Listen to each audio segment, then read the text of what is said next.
Class inter کے تمام بچوں کو مدر کالج آف سائنس اور میری طرف سے السلام علیکم۔ امید ہے آپ تمام خیریت سے ہوں گے۔ ہمارے اردو کی بک کا دوسرا سبق مجسمہ یہ چل رہا ہے۔ دیکھیے گا اس کا صفحہ نمبر 13 اور پہلا دوسرا تیسرا پیراگراف ہم پڑھیں گے کہ جب ملکہ نے بادشاہ سے کہا کہ آپ دوسری شادی کر لیجئے تاکہ شاید دوسری شادی کے بعد آپ کا بیٹا پیدا ہو اور پھر آپ کا دل بھی لگ جائے، تو اس بات کو سن کر بادشاہ کو بہت غصہ تو آیا اور بادشاہ یہ بات سن کر محل سے چلے گیا۔ اب دیکھیں اب وہ دل میں کیا سوچ رہا ہے بادشاہ، تو کیا اس عورت کو سزا دینی چاہیے اور اس التفات شاہانہ کا جس کی وہ تنہا مالک ہے کسی اور کو بھی حصہ دار بنا دینا چاہیے؟ بادشاہ دن بھر طرح طرح کے خیالوں میں آہیں بھرتا رہا۔ اسے ملکہ سے بے حد الفت تھی، ایسی الفت جیسی صرف شاعروں کا تخیل ہی تخلیق کر سکتا ہے۔ وہ اس قسم کے چاہنے والوں میں سے تھا جو محبوب کی ہر تکلیف کو اپنی تکلیف سمجھ کر درد و کرب سے کراہتے ہیں۔ بادشاہ نے فیصلہ کر لیا کہ دوسری شادی نہ کروں گا۔ اب دیکھیں اب بادشاہ دل میں سوچ رہا ہے کہ اس کو کیا سزا دی جائے۔ ایک تو یہ اکیلی پوری وراثت کی مالک ہے، یہ چاہ رہی کہ میں ایک بیوی اور لے آؤں، اس کی سوکن لے آؤں، تو اس صورت میں 2 بیویاں ہو جائیں گی، تو پھر اس کو کیا یہ اچھا نہیں کہ یہ اکیلی ہی وارث رہے؟ تو بادشاہ تمام چیزوں کو سوچ کر بڑا پریشان رہتا اور محبت بھی بہت کرتا تھا کہ اس کو چھوڑ بھی نہیں سکتا۔ اس نے فیصلہ کر لیا کہ میں دوسری شادی نہیں کروں گا، اور بے انتہا محبت۔ یہاں پر مصنف نے کہا کہ اتنی محبت جس طرح شاعر اپنی شاعری کے اندر خیال محبت کا جو تصور پیش کرتے ہیں کہ اس سے بھی زیادہ محبت بادشاہ کو اپنی ملکہ سے تھی۔ آگے دیکھیں بادشاہ بے حد افسردہ اور ملول رہنے لگا، نہ کسی سے بات کرتا نہ کسی سے ملتا، اپنے ہی خیالوں میں کھویا رہتا۔ سلطنت کے کسی کام میں اس کا دل نہ لگتا، روز بروز رعایا کے سود و زیاد سے بے پرواہ ہوتا جاتا۔ عمائد سلطنت اس کی یہ حالت دیکھ کر کڑتے مگر دم نہ مار سکتے۔ اب جو وزراء تھے، مشیر تھے جو اس کے ساتھ بادشاہ کے، اب وہ دیکھتے یار کہ آج کل بادشاہ کی حالت ایسی ہے کہ وہ جو بادشاہی نظام ہے ان کے اندر دھیان بہت ہی کم ہے، لیکن وہ کچھ کر بھی نہیں سکتے۔ بادشاہ مرضی کام میں دھیان دے یا نہیں دے، دم بھی نہ مار سکتے۔ انہیں معلوم ہو گیا تھا کہ کوئی غم اندر ہی اندر کھائے جاتا ہے، مگر اس غم کا سبب پوچھنے کی انہیں جرت نہ ہوتی تھی۔ یعنی ان وزراء کو، مشیروں کو، وزیروں کو نہیں معلوم تھا کہ آخر معاملہ کیا ہے، اور کسی میں ہمت بھی نہیں تھی کہ پوچھے۔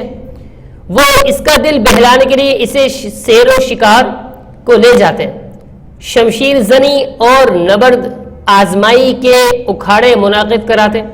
مطلب یہ کہ وہ مختلف کوشش کرتے کہ ماحول ملتا رہے بادشاہ کو، کبھی سیل کو لے جاتے، کبھی شکار کے لیے لے جاتے، کبھی کوئی تفریح کے طور پر تلوار بازی کا مقابلہ کروا دیتے، کبھی تیر اندازی کا مقابلہ کروا دیتے، تاکہ اس طرح کے ماحول کو دیکھ کر شاید بادشاہ کا دل اور کچھ اس کو بادشاہ کو اچھا فیل ہو، اچھا محسوس ہو۔ دور دور کے باکمال سے باکمال مغنی بلائے جاتے، سبک رو رقاصہ لڑکیاں اس کے دربار میں پیش کی جاتی۔ غرض ہے کہ دیکھیں ایک اب وہ یہ کام اچھے ہیں یا برے ہیں، ہمیں اسے کوئی غرض نہیں ہے۔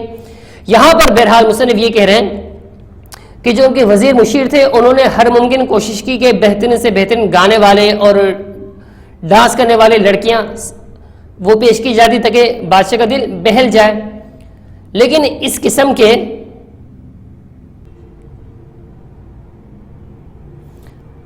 مشاغل چونکہ جذبات کو اکساتے اور دل میں ولولے پیدا کر دیتے، اس لیے بادشاہ بجائے لطف اندوز ہونے کے اور افسردہ ہو جاتا تھا۔ ہاں ایک شغل تھا جس سے اسے کسی قدر تسکین حاصل ہوتی تھی، فن مصوری۔ بادشاہ کے پاس قلمی تصاویر کا ایک نادر و نایاب ذخیرہ تھا جس میں آئے دن اضافہ ہوتا رہتا تھا۔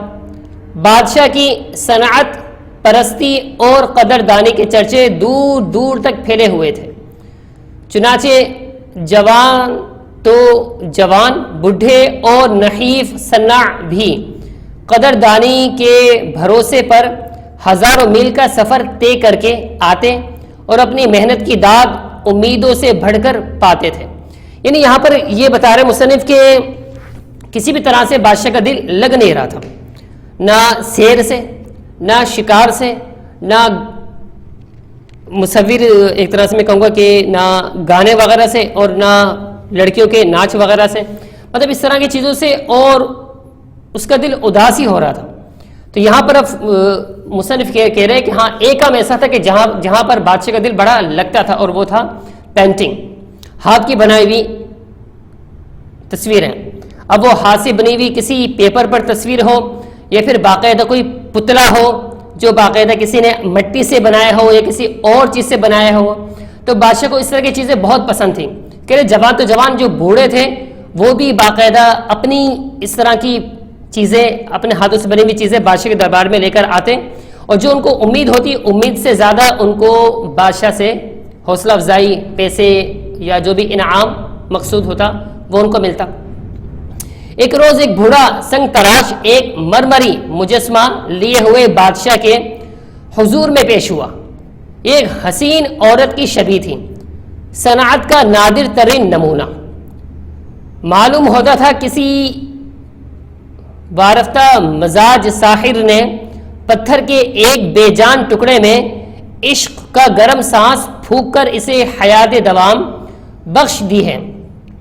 یہ شبیہ اس دنیا کی کسی عورت کی نقل نہ تھی، بلکہ وہ صنع کی تخیل کی ان عورتوں میں سے ایک تھی جن کی ہمسری عالم بالا کی عورتیں اور بیویاں بھی نہیں کر سکتی۔ بادشاہ صنعت کے اس عجیب و غریب نمونے کو دیکھ کر بے حد محظوظ ہوا، بوڑھے صنع کو نہال کر دیا اور مجسمہ اپنی خوابگاہ میں ایک ایسی جگہ رکھوا لیا کہ نظر ہر وقت اس پر پڑتی رہے۔ یعنی ایک دن بادشاہ ایک پتھر کا بنا ہوا مجسمہ لے کر حاضر ہوا، اور ایسا بہترین مجسمہ تھا کہ وہ شبیہ تھی ایک عورت کی طرح، ایسی عورت کہ جس کا کوئی ثانی نہیں، کہ دنیا میں اس طرح کی عورت کی کوئی شکل پائی نہ جاتی ہو، صرف پائی جاتی ہو خیال میں، گمان میں، اس کے علاوہ اور کہیں نہ ہو۔ تو اس طرح کی بہترین چیز کو دیکھ کر بادشاہ ایک دم حیران ہو گیا، اور اس بوڑھے کو نہال کر دیا، اس کو خوب انعام دیا، اور اس خاص مجسمے کو اپنے کمرے میں ایسی جگہ پر رکھ دیا کہ اس کی نظر ہر وقت اس پر پڑتی رہے۔ ٹھیک ہے، اگلی ویڈیو دیکھتے ہیں، اپنا خیال رکھیے گا۔ السلام